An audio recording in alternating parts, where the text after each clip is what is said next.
Welcome to media today. ముందుగా headlines చూద్దాం. నగర్ లో జరిగిన ఘటనపై ఎమ్మెల్సీ కౌశిక్ రెడ్డి హెచ్చరిక. రాజకీయ వివాదం ప్రోత్సహిస్తే ఇతర రాష్ట్రాల్లో సమస్యలు పెరుగుతాయని వెల్లడి.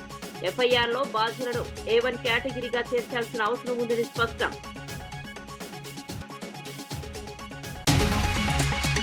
రాజకీయ హింసపై జీవన్ రెడ్డి తీవ్ర ఆందోళన. బీసీ కాంగ్రెస్ టీఆర్ఎస్ నేతలపై జరిగిన దాడులను ఖండించిన వైనం. స్థానిక భద్రత కోసం ప్రభుత్వ యంత్రాంగం కఠిన చర్యలు తీసుకోవాలని డిమాండ్. ప్రజలకు ప్రభుత్వం పట్ల విశ్వాసం పెంపొందించేందుకు చర్యలు అవసరమని వ్యాఖ్య. ముఖ్యమంత్రి స్థానానికి విజయ్కు అవకాశం ఇవ్వాలని సూచన. రాష్ట్రంలో స్థిరత్వం కోసం సమయానికి చర్యలు తీసుకోవాలని హెచ్చరిక. కేంద్రం, రాష్ట్రపతి, ప్రధాని చర్చ లేకపోతే పరిస్థితులు మరింత అస్తవ్యస్తమవుతాయని వ్యాఖ్య. హైదరాబాద్ నాంపల్లిలో ఘోర హత్య. ఘటనలో 4 నిందితులు అరెస్ట్. నోట్లో గుడ్డ కుక్కి చంపి చేతులు కట్టేసి మహిళ హత్యకు పాల్పడ్డారని వెల్లడి. 2 నెలల నుంచి పోలీస్ అప్రమత్తత అంటూ కేసు పటిష్టంగా పరిశీలించబడుతోందని వ్యాఖ్య. సీఎం రేవంత్ రెడ్డి కొడంగల్లో ట్రాన్స్ఫర్మేటివ్ ప్రాజెక్టు ప్రారంభించారు. శ్రీ వెంకటేశ్వర స్వామి ఆలయం పునర్నిర్మాణానికి భూమి పూజ నిర్వహించారు. ప్రాజెక్టు ద్వారా ప్రాంతంలోని విద్యార్థులు, సాధారణ ప్రజలు లాభపడతారు. లక్ష్యంగా 300 అడుగుల రోడ్డు కాజ్గి నుండి షాబాద్ వరకు నిర్మాణం చేపట్టారు. లక్ష్యం కొడంగల్ను సమగ్ర విద్యా హబ్ గా మారుస్తూ రాష్ట్రంలో ప్రతిష్టాత్మక స్థానంలో నిలిపివేయడం. సీఎం వాణిలో రాజకీయాలు 2034 వరకు పక్కన పెట్టి ప్రజల సంక్షేమం కోసం పనిచేయమని ఆకాంక్షించారు. ప్రాంతీయ వనరుల సద్వినియోగం, సామాజిక విద్యా అభివృద్ధిని కలిపి మోడల్ కాన్స్టిట్యూషన్ గా మార్చే ప్రణాళికను వివరించారు. కొడంగల్లో రాబోయే కార్యాచరణలు ప్రజల జీవిత ప్రమాణాలను మెరుగుపరుస్తాయని, భవిష్యత్తులో మరింత సమృద్ధి సాధించేందుకు ఇది కీలకమని తెలిపారు. Medical college, engineering college, degree college, polytechnic college, ఐటీఐలు, అదే విధంగా సైనిక్ స్కూళ్ళ నుంచి మొదలు పెడితే అన్ని 220 ఎకరాల లగచర్ల ప్రాంతంలో ఒక ఎడ్యుకేషనల్ హబ్. హైదరాబాద్ వాళ్ళు కూడా మెడిసిన్ చదవాలంటే కొడంగల్కి వచ్చేటట్టు. ఆనాడు రాష్ట్రం నలుదిక్కులో మనం పోయేటోళ్ళం చదువుకోవాలంటే, ఈనాడు రాష్ట్రం నలుమూలల నుంచి మంచి చదువు చదవాలంటే కొడంగల్కు పోవాల్సిందనే విధంగా ఈ రోజు విద్యాశాఖను తీర్చిదిద్ది ఈ రోజు కేజీ నుంచి పీజీ వరకు, పాలిటెక్నిక్ ఐటీఐ నుంచి ఇంజనీరింగ్ కాలేజ్ వరకు, నర్సింగ్ కాలేజ్ నుంచి మెడికల్ కాలేజ్ వరకు ఈ రోజు కొడంగల్కు మనం తెచ్చుకున్నాం. అత్యంత వేగంగా పనులు జరుగుతున్నాయి. సంవత్సరంన్నర తిరిగే లోపల ఇవాళ ఈ పనులను మనం పూర్తి చేసుకోవడానికి అవకాశం ఉంది. కాబట్టి మిత్రులారా, ఇవాళ తెలంగాణ రాష్ట్ర ముఖ్యమంత్రి అంటే కుటుంబ పెద్ద లాంటి పదవి. చిన్న వయసులోనే పెద్ద బాధ్యత నా భుజాల మీద పెట్టింది ప్రజలు, అదేవిధంగా మా నాయకులు అందరు కలిసి. కాబట్టి ఆడ కూర్చున్న వాళ్ళని కానీ చాలా మందిని పేరున ఊర్లో 30-40 మందిని పేర్లతో పిలిచేటంత పరిచయాలు నాకున్నాయి. ఎప్పుడు మిమ్మల్ని కలవాలని, మీ మధ్యలో ఉండాలని ఎప్పటికప్పుడు నాకు ఆలోచన ఉంటుంది, కోరిక ఉంటుంది. కానీ రాష్ట్ర స్థాయి సమస్యల్ని పరిష్కరించి రాష్ట్రం నలుమూలలో తిరిగే ప్రయత్నంలో కొంత సమయం కొడంగల్కు వచ్చే దాంట్లో కొంచెం వెనక ముందు అవుతుంది. మీరే కథానాయకులై గ్రామాన రాజకీయాలు పక్కన పెట్టుండ్రి. ఎన్నికలు వస్తుంటాయి, పోతుంటాయి. 75 ఏళ్ల నుంచి ఎన్నోసార్లు పోటీ చేసినాం. ఎన్నోసార్లు గుడెన్న గెలిచింది, లేకపోతే గడెన్న గెలిచింది. ఎవరు గెలిచినా అధికారంలో మనం లేకపోవడం వల్ల, కొడంగల్కు పెద్ద కుర్చీ లేకపోవడం వల్ల మనకు నీళ్లు తెచ్చుకోలేకపోయినాం, నిధులు తెచ్చుకోలేకపోయినాం, బడి తెచ్చుకోలేకపోయినాం, గుడి కట్టుకోలేకపోయినాం. మరి ఇవాళ మీ ఆశీర్వాదంతో పెద్ద కుర్చీ కొడంగల్కు కదిలి వచ్చింది. మరి ఈ 10 ఏళ్ళు మీరందరూ కలిసికట్టుగా ఉండాల్సిన అవసరం ఉంది. మళ్ళా 100 ఏళ్ళు రాజకీయం చేసుకుందాం. 2034 వరకు మన కొడంగల్ నియోజకవర్గంలో రాజకీయాలు, గుంపులు, గ్రూపులు పక్కన పెట్టండి. మనం కలిసి కట్టుగా పని చేసుకుంటేనే రాష్ట్రానికి, దేశానికి ఆదర్శంగా కొడంగల్ని మనం తీర్చిదిద్దుకున్న వాళ్ళం అవుతాం. ఇవాళ దేశంలో ఒక నియోజకవర్గం ఎట్లా అభివృద్ధి జరగాలి అని అంటే కొడంగల్ పోయి చూసి రావాలి అని అనుకునేటట్టు ఉండాలి. కానీ మా కిషన్ నాయక్ ఉన్నాడు, సార్ మా ఊరికి కరెంటు లేదు, సబ్ స్టేషన్ ఇస్తే నీకు మంచిగా ఏంది యాటను కోసి దావత్ ఇస్తాను. మరి ఆయన ఒక సబ్ స్టేషన్ కోసం ఎక్కడెక్కడనో తిరిగి కన్నోళ్ళ కాళ్ళు పట్టుకొని ఆయన తెచ్చిన. ఇవాళ ఒక్కటి కాదు 100 కావాలంటే మనం సంతకం పెట్టుకుంటే అయితే ఒక్క సబ్ స్టేషన్ కోసం ఆయల్ల కన్నమ్మ కష్టాలు పడాల్సి వచ్చిందారే మా కిషన్ నాయక్ అడిగే మరి ఎట్లనైనా చేయాలి కదా ఆ తండాలకు అని. మరి ఆయల్ల సబ్స్టేషన్ తెచ్చుకున్నాం. ఒక్కటి తెచ్చుకుంటే పెద్ద విజయం అన్నట్టు అనిపించింది. ఇవాళ 400 kV సబ్స్టేషన్ పరిగికి తెచ్చుకున్నాం. ఇవాళ పెద్ద ఇండస్ట్రియల్ పార్క్ 2000-3000 ఎకరాలల్లా పెద్ద పెద్ద పరిశ్రమలు దేనికే ఇవాళ మనం లగచర్ల దగ్గర మనం పెద్ద పరిశ్రమలే కట్టుకుంటున్నాం. డైరెక్ట్ కోస్గి నుంచి ఇంటర్నేషనల్ ఎయిర్పోర్ట్ వరకు 300 ఫీట్ల రోడ్డు ముంబై పూనా ఎట్లుంటుందో అంత గొప్ప రోడ్డు ఇవాళ మనం తెచ్చుకుంటున్నాము. ఇవాళ కొడంగల్ చౌరస్తా ఆ ఎల్ల ఎట్లుండే ఇవాళ ఎట్లా తయారవుతుంది. ఆ ఎల్ల ఈ గుడికాడికి వస్తే ఎన్ని సందులు, ఎన్ని గొంతులు, ఎన్ని గుంతలు ఎట్లుండేనో మీరందరూ చూసారు. ఇవాళ మనం కట్టుకోబోతున్న గుడి నమూనా ఆ పక్కన కనిపిస్తుంది. అందుకే మిత్రులారా, ప్రతి ఊర్లో చిన్న చిన్న సమస్యలు ఉంటాయి, భిన్నమైన అభిప్రాయాలు ఉంటాయి, అక్కడక్కడ భేదాభిప్రాయాలు కూడా ఉంటాయి. కానీ నా సూచన ఒక్కటే, రాజకీయాలకు అతీతంగా మనం వ్యవహరించాలి. మనందరం కలిసికట్టుగా ఉండాలి. మీరందరూ కలిసికట్టుగా ఉంటే ఎన్ని వందల కోట్లైనా ఇవాళ మన దగ్గరికి తెచ్చుకునే పరిస్థితి మన చేతిలో ఉంది. తెలంగాణలో ప్రభుత్వ నివాస కార్యాచరణ క్రమంగా వేగవంతమవుతోంది. ఆగస్టు 15 నాటికి 2.5 లక్షల గృహప్రవేశాలు పూర్తి చేయాలని ముఖ్యమంత్రి చంద్రబాబు నాయుడు అధికారులను ఆదేశించారు. డిసెంబర్లో మరో 2.4 లక్షల ఇళ్లు అందుబాటులో ఉండేలా ఏర్పాట్లు చేస్తున్నారు. గ్రామీణ ప్రాంతాల్లో 3 సెంట్లు, పట్టణ ప్రాంతాల్లో 2 సెంట్ల క్రమంలో గృహాలు ఇవ్వాలని అధికారులు సూచించారు. విజయవాడలో 60,000 నివాసిత స్థలాలను క్రమబద్ధీకరించడం, వేరే ప్రాంతాల్లో నివాసాల సమీకరణ చేయడం ముఖ్యమైన లక్ష్యం. ప్రభుత్వ కార్యాచరణలో స్థానిక పాలక అధికారులు, కలెక్టర్లు సమన్వయం చేస్తూ ప్రజలకు సరైన సేవలు అందించాలి. నివాసితుల భవిష్యత్తు, కుటుంబ స్థిరత్వం, జీవన ప్రమాణాలను మెరుగుపరచడమే ఈ కార్యాచరణ ప్రధాన లక్ష్యమని తెలిపారు.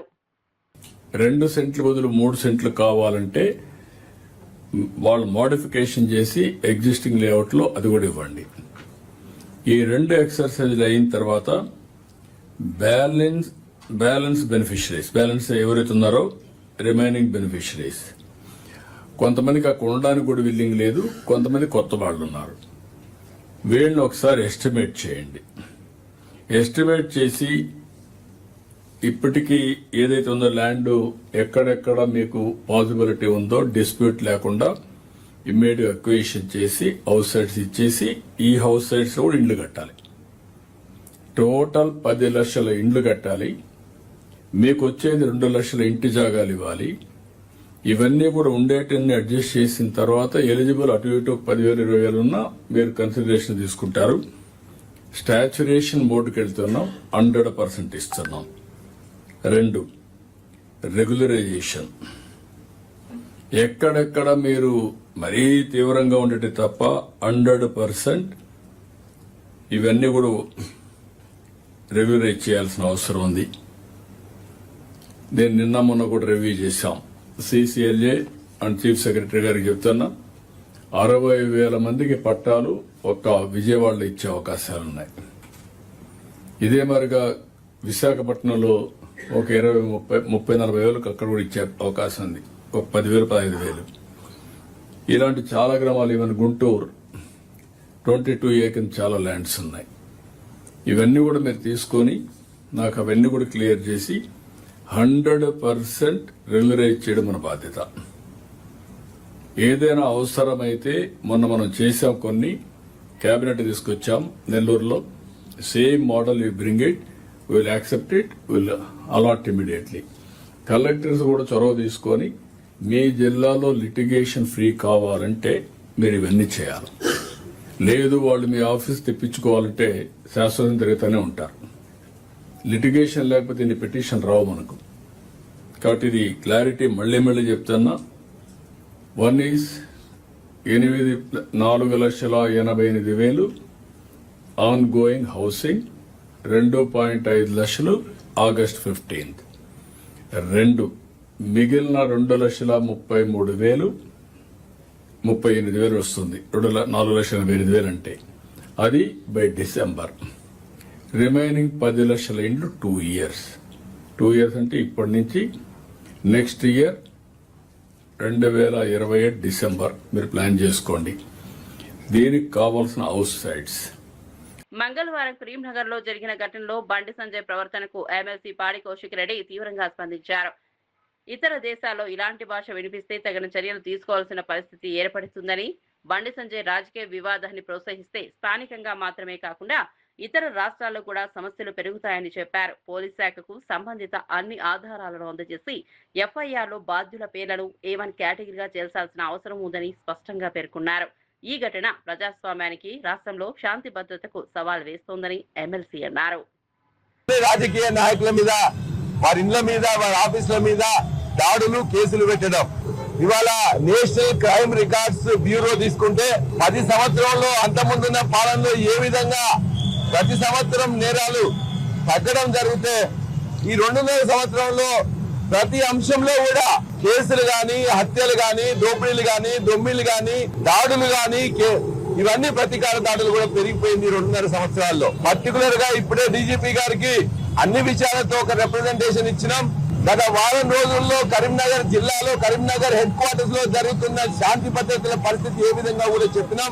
అదే విధంగా పోలీసుల యొక్క నిర్లిప్తత, చేతగానితనం ఒకవైపు, రెండో వైపు అక్కడున్న కేంద్ర హోంశాఖ సహాయ మంత్రిగా ఉన్న బండి సంజయ్ గారే స్వయంగా అనాగరికంగా ప్రవర్తిస్తా ఉన్నారు. ఒకవైపున మాట్లాడడం, రెండో వైపు మాట్లాడిన తర్వాత ఇతరులు మాట్లాడితే తన యొక్క కార్యకర్తలతో, గుండాలతో ఇవాళ గంగుల కమలాకర్ గారి ఆఫీస్ మీద దాడి, పాడి కౌశిక్ రెడ్డి ఆఫీస్ మీద దాడి, కౌశిక్ రెడ్డి గారిని ఇవాళ ఎలిమినేట్ చేయాలి, చంపాలనే ఉద్దేశంతో వాళ్ళందరూ అక్కడికి వచ్చి పెట్రోల్ బాంబులతో, పెట్రోల్తో, మ్యాచ్ బాక్సులతో వచ్చి చిన్న ప్రయత్నం చేయడం. మేము అడుగుతున్నాం, అంతకుముందు గంగుల కమలాకర్ గారు, కేటీఆర్ గారు, కౌశిక్ రెడ్డి గారు, అక్కడ నాయకులందరూ కూడా ప్రశ్నించారు. సిపి ఆఫీస్ కి, బండి సంజయ్ ఇంటికి 2-3 నిమిషాల దూరంలో ఉండే జ్యువెలర్స్ మీద దాడి చేసి 4గురిని పట్టబగలు కాల్పులు జరిపితే ఇప్పటిదాకా పోలీసు ఒక్కరిని కూడా పట్టుకోలే. ఆ తర్వాత అలుగునూరులో ఒక అడ్వకేట్ మీద వెపన్స్ తో దాడి చేస్తే, దాడి జరిగిందని చెప్తే కూడా కేసు పెట్టలే. చివరికి అతను ఇవాళ హైకోర్టుకు పోయి ఒక డైరెక్షన్ తీసుకోవాల్సి వచ్చింది. అంటే ఏం జరుగుతుంది కరీంనగర్ పట్టణంలో? పోలీసులు ఎందుకు యాక్ట్ చేయట్లే? నిన్న ఇష్టం వచ్చినట్టు మాట్లాడడానికి తెలంగాణలో శాంతి భద్రతా పరిస్థితి తీవ్రమైన సమస్యగా మారింది. నచ్చని రాజకీయ పార్టీ నేతలు కార్యాలయాలు, ఇండ్లపై రౌడీలు దాడులు చేస్తున్నారు. బండి సంజయ్ వ్యక్తిగతంగా ఉద్రిక్తత కలిగించినప్పటికీ స్థానిక కార్యకర్తలు హింస క్యాంపు ప్రారంభించారు. ఎమ్మెల్యే స్పష్టంగా హెచ్చరించారు. బాధ్యులపై కఠిన చర్యలు తీసుకోవాలని, ఈ ఘటనలు రాష్ట్రంలోని సామాజిక శాంతిని ప్రమాదానికి కలిగిస్తున్నాయి. ప్రజలు భయపడకుండా తమ హక్కులను వినియోగించడానికి, ప్రజాస్వామ్య ప్రక్రియలను నిలుపుకోవడానికి పోలీసులు తక్షణమే చర్యలు తీసుకోవాలని డిమాండ్ చేశారు. డ్రగ్స్ తీసుకుండట, ఎండాకాలం కాబట్టి డ్రగ్ ప్రభావం ఎక్కువ ఉండి ఏం మాట్లాడుతున్నావు అని చెప్పని మాట్లాడిండు. ఆయన అడిగిండు, ఆయన రోజు తినేటువంటి ఒక తంబాకు గురించి ఆయన ప్రస్తావన చేసిండు. నాకు సంబంధం లేదు మొర్రో, నెత్తి మీద నోరు పెట్టుకుని రేవంత్ రెడ్డి, బండి సంజయ్ చేసిన తప్పుడు ప్రచారాన్ని నిరంతరం కేటీఆర్ గారికి తిప్పికొట్టినప్పటికీ కూడా అవసరమైతే నా ఎంపికలు ఇస్తా, నా గోర్లు ఇస్తా, అదే నాయన నేను సిగరెట్ కూడా తాగను అని చెప్పని నెత్తి మీద నోరు పెట్టుకుంటే కూడా పరవేశ దావా కూడా వేసిన తర్వాత కూడా చిల్లర మల్లరగా నోటికి త్వరగా ఉన్నటువంటి వాళ్ళ లెక్క ఏది పడితే అది మాట్లాడుతుంది. మీరు డ్రగ్స్ అంటే తప్పులేదు, తంబాకు తింటున్నారు, వాడు తంబాకు తింటాడు ఆయన పెదవంటే, మరి తంబాకు తింటాడు అని అంటే తప్పు అంటే ఎట్లా చెప్పు? తెలంగాణ సమాజం దయచేసి ఆలోచించమని కోరుతున్నా. ఏ కొడుకైనా ఒప్పుకుంటాడా? లేదా ఏ మిత్రుడైనా ఒక మా నాయకుడిని పట్టుకొని నువ్వు కేసీఆర్ కే పుట్టినవా అని చెప్పని అనేటువంటి ఔచిత్యం ఏం చెప్పండి? Is the language of civilised leader, is the language of civilised leader. And that home minister సభ్యత ఏంది, సంస్కారం ఏంది, మర్యాద ఏంది?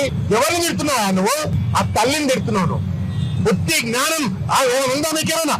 ఇది కనుక ఇటువంటి భాష మాట్లాడితే వేరే దేశాల్లో రాళ్లతో కొట్టి చంపుతారు మిమ్మల్ని. ఇంత అన్యాయమా?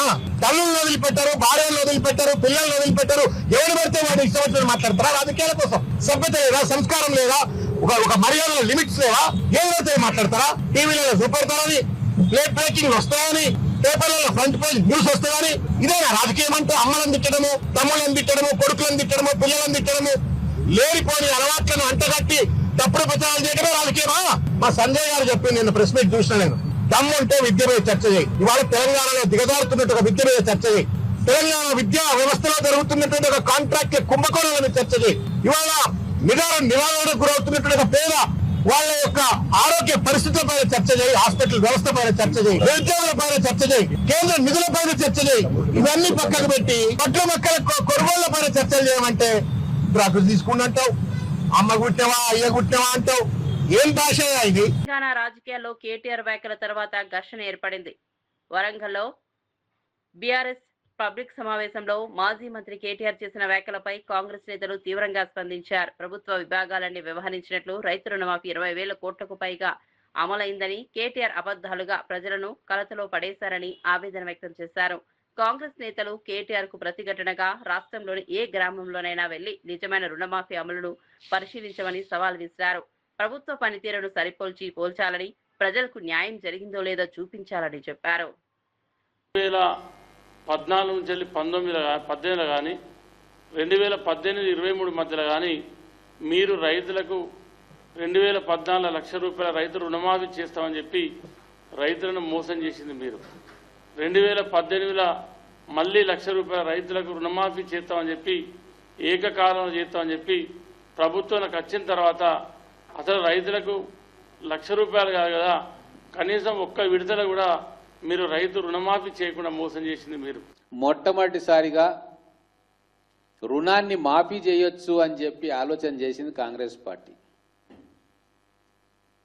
రాజశేఖర రెడ్డి గారు రుణమాఫీ చేయడం, ఉచిత విద్యుత్ కూడా రైతులకు ఇవ్వాలి అని చెప్పి ఒక నిర్ణయం తీసుకోవడం చరిత్ర. మేము మీకు అక్షరాలు నేర్పిస్తే మీరు వచ్చి మాకు శుద్ధులు నేర్పే ప్రయత్నం చేస్తా ఉన్నారు. సిపి సుమతి ఇటీవల దిల్సుఖ్ నగర్ మరియు ఎల్బీ నగర్ లోని హాస్టల్ యజమానులతో భద్రతా సమావేశాలు నిర్వహించారు. సమగ్ర సెక్యూరిటీ ఆడిట్ తర్వాత హైదరాబాద్ పోలీసులు అన్ని హాస్టల్లో ఉండే పూర్తి డేటాను సేకరించారు. అన్ని హాస్టల్ ప్రభుత్వం నిర్దేశించిన భద్రతా ప్రమాణాలను పాటిస్తుందో లేదో తనిఖీ చేశారు. హాస్టల్ యజమానులు నిర్దిష్ట మార్గదర్శకాల ప్రకారం లైసెన్స్ నిర్వహించాల్సి ఉంది. కొత్త భద్రతా ప్రోటోకాల్స్ విద్యార్థులు, తల్లిదండ్రులు సురక్షిత వాతావరణంలో ఉండేలా ఖచ్చితంగా అమలు చేయబడతాయి.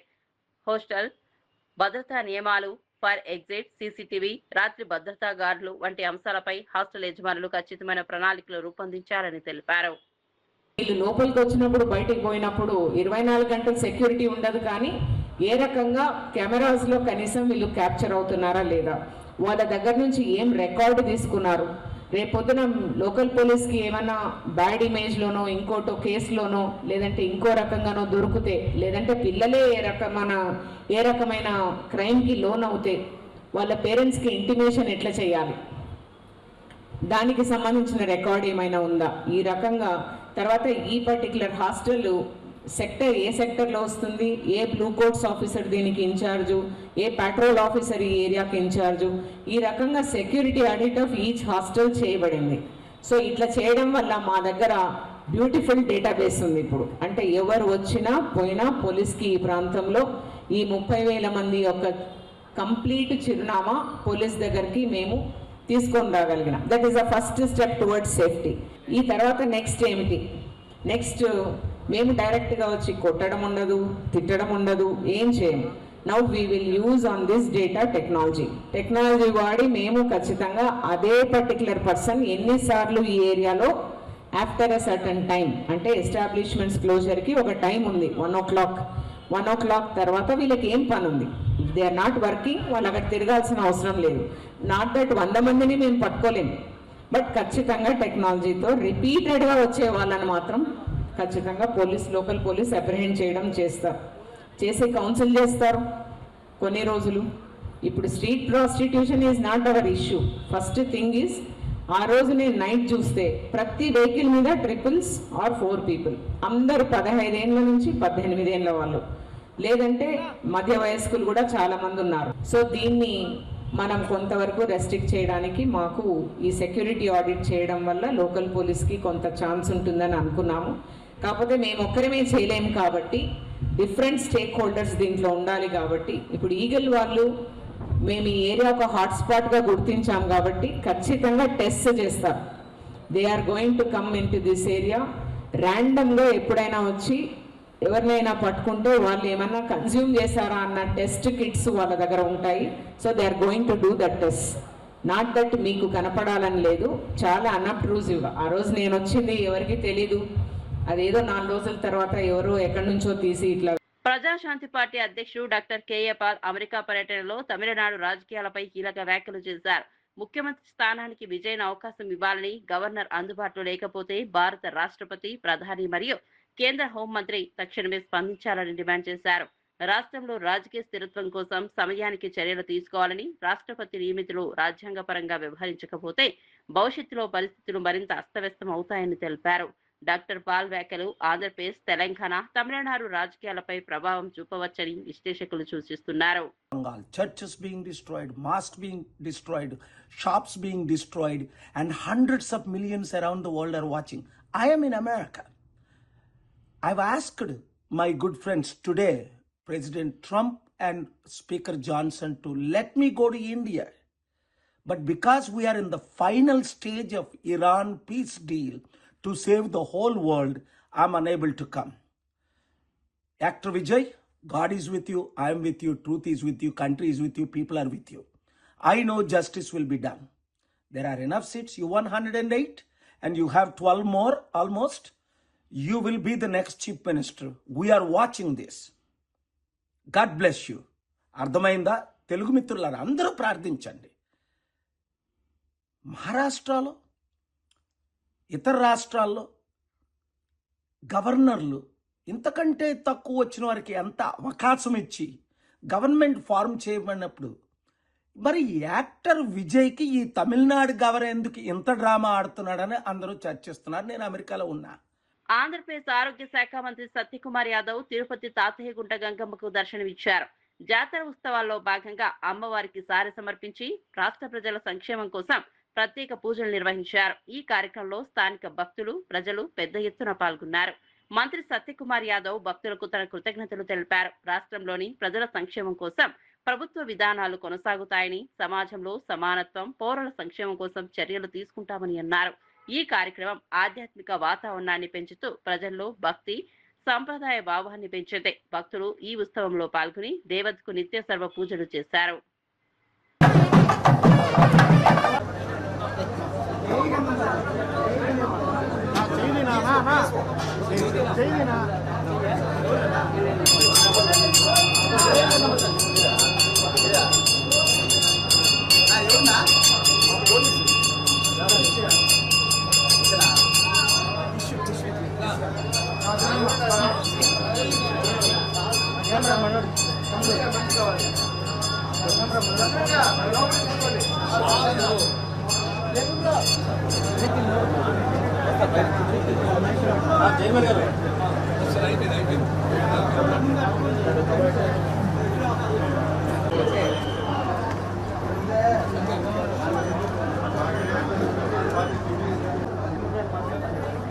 హైదరాబాద్ రిటైర్డ్ ఐపీఎస్ భార్య తనూజా రంజన్ హత్య కేసు సంబంధిత వివరాలు సిపి సజ్జనార్ వెల్లడించారు. చేతులు కట్టేసి నోట్లో గుడ్డ కుక్కి చంపడం అనే ఘోర ఘటన నేపాల్ పరి మనుషుల చేత జరిగినట్లు తెలిపారు. గత సంవత్సరం ఇంట్లో చేరిన వారు స్థానిక మహిళల సహకారంతో హత్యను అమలు చేశారు. సిపి సజ్జనార్ 2 నెలల నుంచి ప్రజలను అప్రమత్తం చేయగా ఈ ఘటన ఇంకా కొనసాగుతున్నట్లు తెలిపారు. ప్రజలు జాగ్రత్తగా ఉండాలని, అనుమానాస్పద వ్యక్తులపై సలహాలు ఇవ్వాలని సూచించారు. పోలీస్ శాఖలు సమస్యలు పటిష్టంగా అనుసరించి భవిష్యత్తులో ఇలాంటి సంఘటనలు జరగకుండా చర్యలు తీసుకోవాలని అన్నారు.